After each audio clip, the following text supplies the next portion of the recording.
There you go. We're set. Double duty. This is my tech abilities. All right. So thanks for being here, for your curiosity and interest around yoga therapy for chronic pain. My name's Carrie. I'm a yoga teacher. I've been teaching for a long time. I'm also a certified yoga therapist with specialized training in chronic pain and pain science. Yeah, and this is what I'm most passionate about, teaching slower, more subtle body practices and also helping people find ways to live better when they have pain.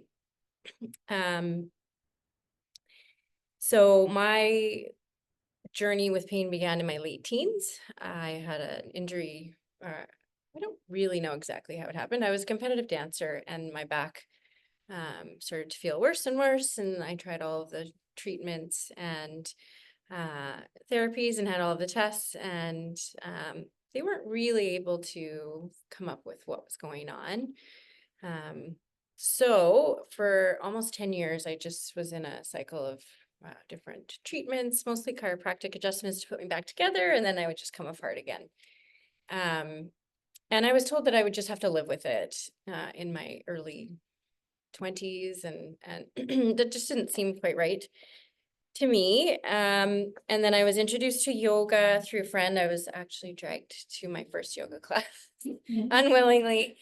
Um, and I decided to try it a few more times and started to see some benefits. I wasn't able to do everything, but started to have to go to see the practitioners less often the more I practiced yoga. And also, I felt less stress. I felt more at ease. I was able to start to learn how to regulate a little bit better. Um, and then I got interested in just diving deeper, and that's when I started taking yoga trainings to learn how to be a teacher. Although I didn't want to be a teacher, I just wanted to learn about it. And here I am now. Now I quit my day job, and this is what I do.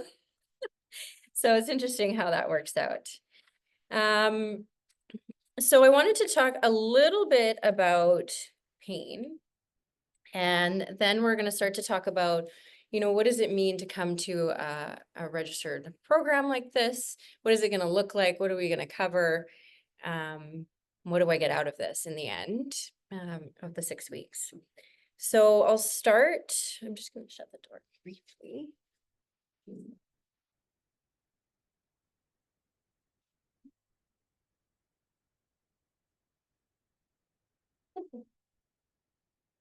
All right.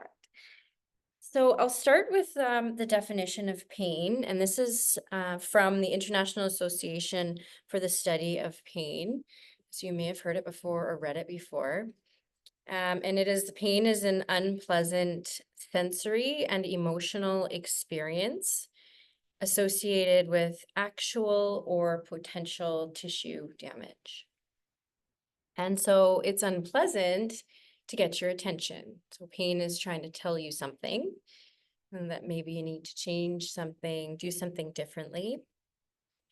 It is sensory and emotional because when we do feel the sensation of pain, it goes to both of those areas in the brain. So it goes to the sensory area as well as emotional. They're always linked together. And probably the most important part of that definition is where we talk about experience. So it's an experience. And experience, as you know, is based on what's happened in the past.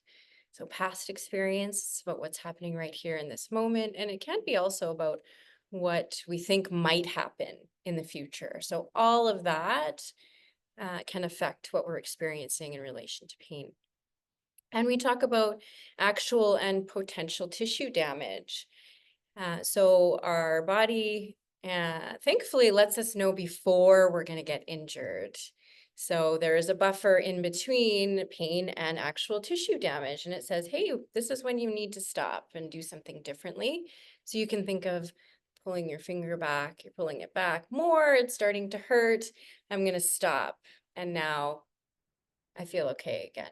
So actual or potential tissue damage doesn't necessarily equate to an injury. when we experience pain.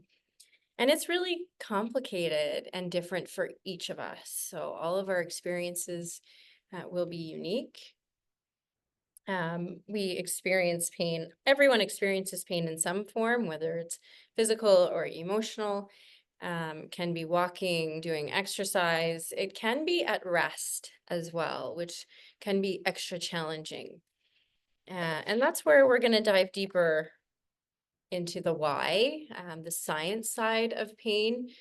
And that is often one of the missing pieces in treatment for chronic pain, is that we go and get a certain area of our body treated, and we're set on our way with maybe some exercises or what have you. And we may not have an understanding of, like, why is it sticking around? Like, what does persistent pain mean in the body and in the brain? And so we'll be spending some time talking about that as well. And when we can receive information and knowledge, we can be empowered to make better choices, and to maybe look at things a little differently as we go. So as we know, there's no specific treatment for chronic pain or a medication to take. It's different for each of us, and often it's a combination. So that's why we're seeing more and more wellness centers where we can look at the whole person and say, it's not just your shoulder or your back. Let's look at everything about you. How's your sleep and your stress level? What do you put into your body, food and water? And what do you consume visually, social media, all of these things. So with this sort of a program, it is not expected that you don't go see your other practitioners. You still do. This is meant to be to fit hand in hand and to work side by side, and also to give you some tools so that you have the tools to treat and address certain things yourself. So I'm not here to fix you. I'm here to give you some guidance and tools so that you can better learn what's going on in your body and with your nervous system, and you have the practices so that you can work through it at the time. You can start to build resilience, more resilience, perhaps, because we all are resilient, and we're here. But building and challenging the tissues so that they can get healthier, and learning how to regulate our nervous system through breathing and other subtle body practices, which take practice. And so that's what we'll do.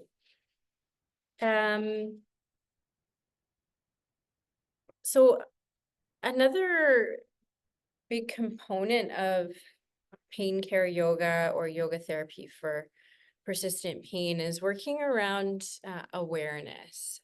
So we often go straight towards trying to fix things, trying to change them right away. And we'll spend a little bit more time on the noticing. So we'll do some practices where we'll watch our breath and notice what's happening. We'll do some body scanning and noticing. We'll go from exploring areas of discomfort to exploring areas that feel okay, and noticing the difference there, and how sometimes the subtle body practices can be equally effective in reducing pain. We'll notice things like our tension. How much are you protecting your body in a form of physical, muscular gripping in certain areas, and how that can affect our pain. Breath holding, thought patterns, all are parts of our experience that contribute to what's going on and what we're feeling as it relates to pain. And we're going to spend a good amount of time in what we call the movement guidelines. And these are a set of guidelines created by my teachers and mentors, Neil and Lisa Pearson. Neil Pearson is, you may have heard of him before. He's a pain educator. He's a physiotherapist, and he helps share pain education more broadly with people like your healthcare practitioners. He educates at UBC and such. And so they, through working with individuals with persistent pain, have come up with movement guidelines, which are a set of steps that help you better gauge when it's safe to move your body and when you should rest. And that can be something that's really challenging when we have persistent pain and we're trying to get better and trying to move more, but then we have a flare up and a setback. And so these movement guidelines can help us move to that place of challenge and check in and change the things that we can change, and then decide whether we continue or we take some rest. And it's a lot to do with, are we feeling safe in whatever the movement or activity that we're doing? And how can we move our bodies in ways that feel good so that we feel more safe, so that the nervous system has time to soften and let go. Does that make sense? Sort of. It's a lot of information. Keep in mind, we're going to have 6 weeks to go through this, and this is just trying to give you as much information about the sorts of things that we're going to be doing. So, where did my... So as we move through the program, each week we're going to start with a grounding and centering just to arrive together. We'll often do a little check-in, see how everyone's doing, have opportunities to talk if we want to as a group. And then we will start exploring practices. So often we'll start with the awareness practices, the noticing, and then we move towards regulation. So regulation is when we start to change things, where we start to change our breath, start to try and slow down the thoughts. It's also usually where movement comes into place. And as we move through the practices, they're all optional. So if it's a type of movement or a different range of motion that doesn't feel safe in your body, you don't have to do it. It is absolutely optional. You're going to move in ways that feel good. We're going to move to an edge that's approaching challenge, or you're noticing that you're protecting, and we'll see if we can soften a bit from there and stay. At any point, you can always switch to visualizing instead and just really take care of yourself. We're not, some of us tend to be pushers and just go through and push through the pain. Some of us are the opposite and we stop and stop moving our bodies. And sometimes we do a bit of both. And we want to find that sweet spot in between where we can move to a place where we feel safe to continue exploring and go from there. We will also, through our practices, talk about some yoga philosophy as well. And that is also a piece that is not necessarily something you experience when you go for treatment elsewhere. So the yamas and niyamas are an important part of yoga philosophy. They are kind of our guidelines on how to live well in the world and with self. Practices like non-attachment, ahimsa, which is non-harming, so, or non-violence, sometimes it is translated to, and that is, we're really good usually at being kind to everyone else, but maybe not so much as a reflection to ourselves. And how are we moving our bodies? Is that kind and compassionate? What are the thoughts? What are we telling ourselves? Often that's where we can get stuck. So we'll spend some time talking about how yoga philosophy can also support us in our practices. What else do I want to make sure you know about? We will, so the way, the structure of the class will be centering or grounding. We'll do some pain education. We'll start the practices, subtle body usually first, and then movement practices and shavasana. You will receive a handout ahead of time before class via email. I also will have handouts for you. So in case you want to take down any notes, things to remember, things you want to try again, all of the practices that we do will be audio recorded so that you can do them again. So I set up a drive for all of us collectively to share, and you can go in there anytime and download them or use them however you like. Because the intention is that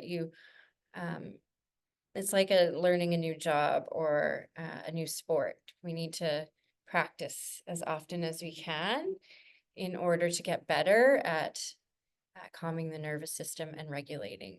So it's not just coming to this class once a week. There will be some homework. And the more you practice, the better you get. And that's the good news. And that's where we see change, is the more often we can practice.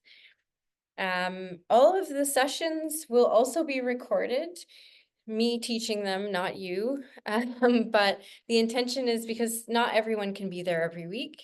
And sometimes there might be something you want to go back to and say, oh, there's something that we did and I want to try that again, or I didn't quite get that pain science piece.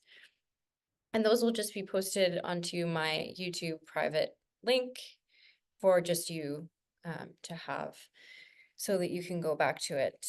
Or if you need to miss a class, you can also take the classes from the studio or from your home, whatever's best for you. And you can sit or stand or lay down.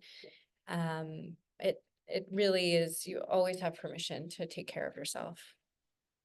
What else?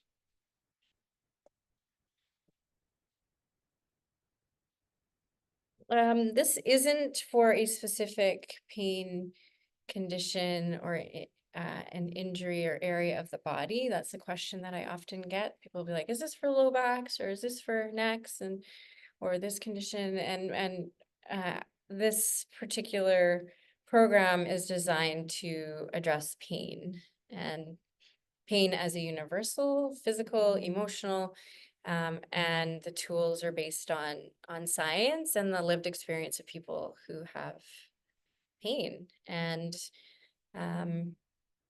yeah, no specific fitness level or anything, no prior yoga experience. You just come as you are, bring water, comfortable clothes, and same thing at home if you were to set yourself up at home.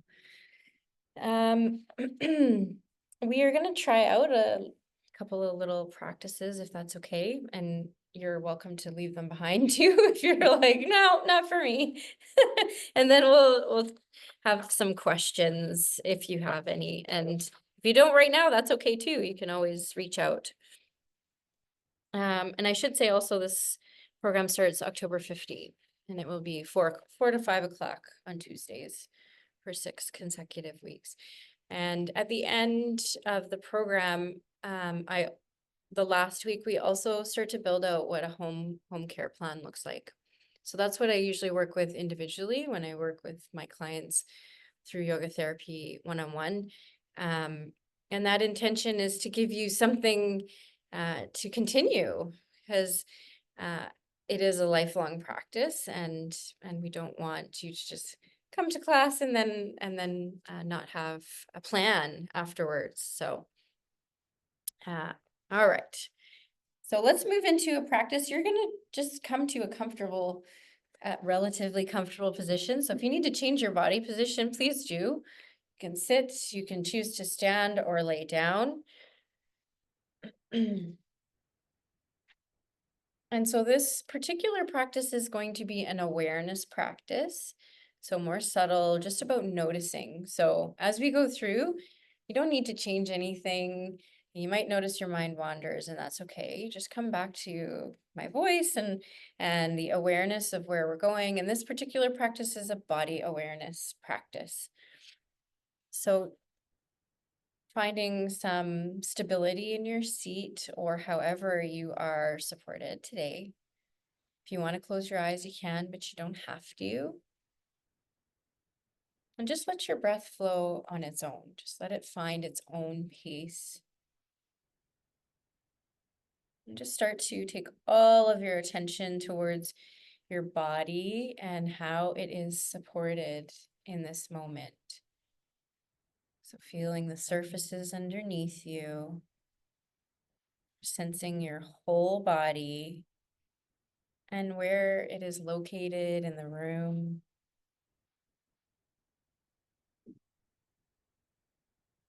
Let your whole body soften just a bit more into the support.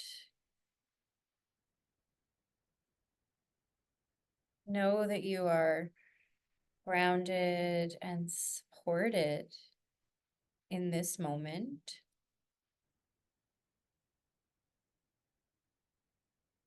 And start to bring your awareness to the back side of your body. Feel where your body is in contact with support underneath you.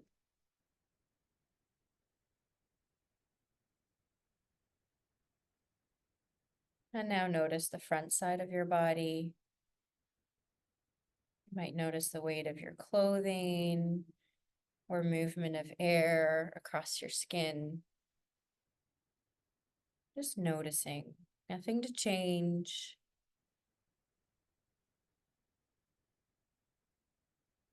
Now start to bring your awareness to just the lower half of your body, from your waist down to your toes.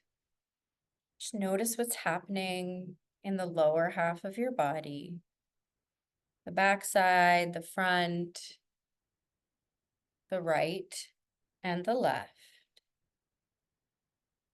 Just noticing with a sense of curiosity what's happening.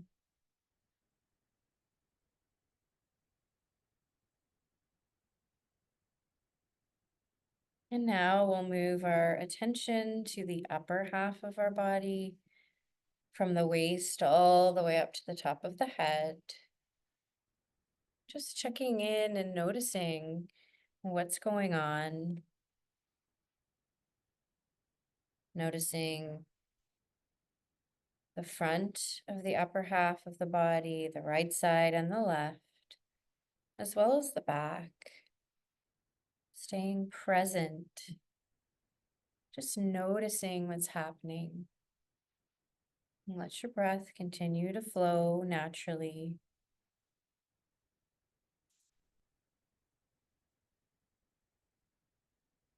And now if you were to divide your body in half, we'll take our attention just to the right side of the body, the whole right side.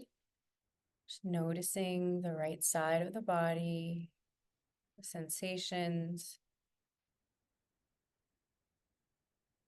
Noticing with curiosity.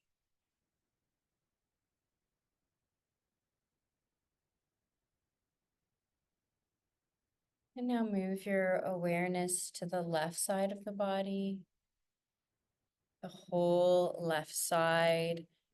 Just noticing what's happening on the left side without judgment, just observation.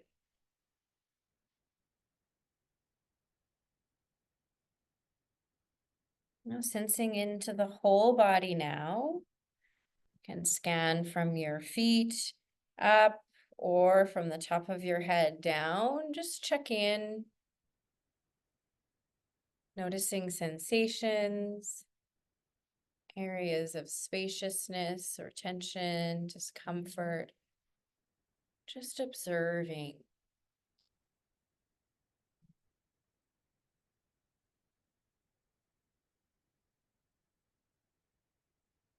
When we take time to notice, to observe what's happening in the body, what's happening with the breath, we have opportunities to make choice from there. So from our awareness practice, then we can move towards changing things. So perhaps for you in this moment, you feel like you need to change the position of your body or find other movements. Maybe it's taking a long breath in and a sigh out. And when we move through our practices together, we will try out a variety of different practices. Some will be strictly breath practices. Some will include breath with movement.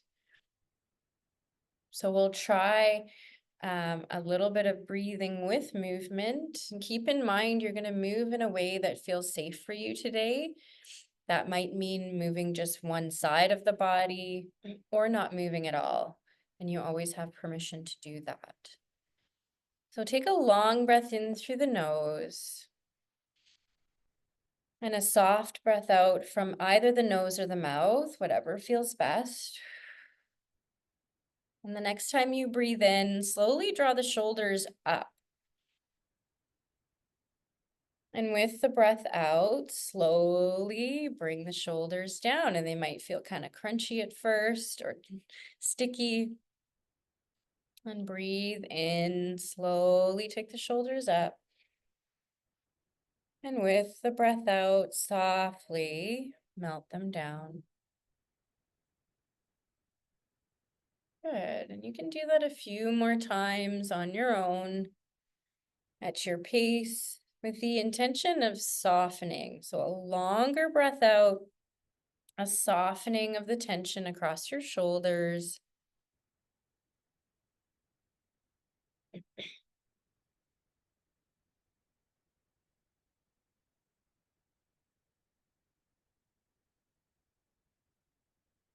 And when that feels like enough,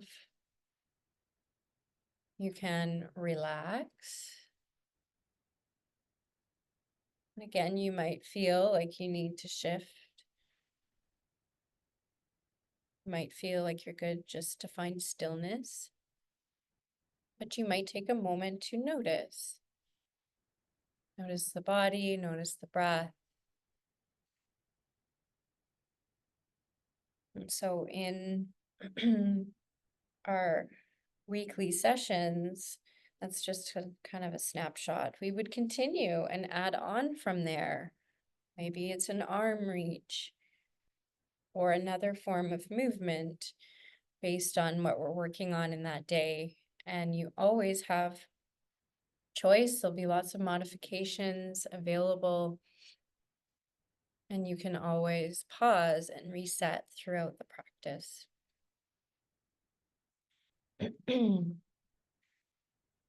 So just to go over one more time, and this information is posted on the website as well, but we'll be together for 6 weeks and we'll be exploring how to move your body safely when you have persistent pain. We'll be spending some time learning the science of pain, even if it's a little dry, it's important. We're going to try and reduce some of the fears around movement by exploring with guidance. So I'm going to be here to help support you and help you modify wherever needed. Working on improving our mobility, our strength, and our confidence. And it can be helpful to be within community with other people that are experiencing similar things at this time. You'll receive recordings and handouts for practice at home. I'll also share with you additional pain science resources if you want to know more. There's some great books and audiobooks. A lot of these resources are free. We just don't necessarily know where to find them, so I can help with that. We'll have recordings of each session in case you need to miss one, and we'll work on beginning a pain care yoga therapy plan to follow at home. And this begins October 15th for 6 weeks. I'm going to turn off the recording now in case there are questions. You can always reach out via email as well if you have any questions between now and then. And we generally have a smaller group. There's usually 6 to 9 of us-ish. We don't like to have it much bigger than that just because we want to have time to make sure that everyone is supported. Thank you for your time.